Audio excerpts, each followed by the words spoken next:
Joint action committee for Shia missing persons کا ملک گیر احتجاج، آرمی چیف اور چیف جسٹس سے لاپتہ شیعہ افراد کی بازیابی کا مطالبہ۔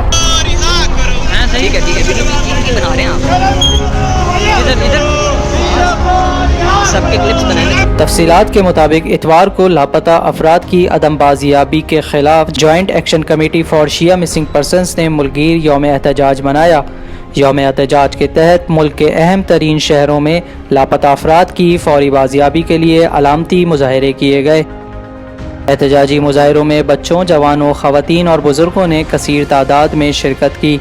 اس موقع پر مقررین کا کہنا تھا، لاپتہ افراد بازیاب نہیں ہو جاتے، ہم چین سے نہیں بیٹھیں گے۔ ہم اس غیر آئینی اقدام کے خلاف صدائے احتجاج بلند کرتے رہیں گے۔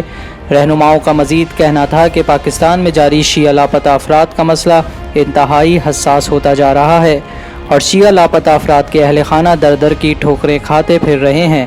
کوئی بھی ادارہ ان کی فریاد سننے کو تیار نہیں۔ Joint action committee for Shia missing persons کے رہنماؤں کا کہنا تھا کہ ملت جعفریہ کے لاپتہ جوانوں پر اگر کوئی الزامات ہیں تو انہیں عدالتوں میں پیش کر کے سزائیں دلائی جائے۔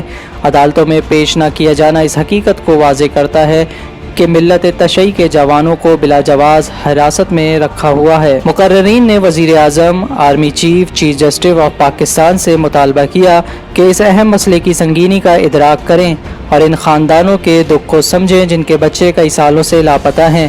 انہوں نے کہا کہ پرامن احتجاجی تحریک کا یہ سلسلہ اس وقت تک جاری رہے گا جب تک آخری شیعہ جوان بازیاب نہیں ہو جاتا۔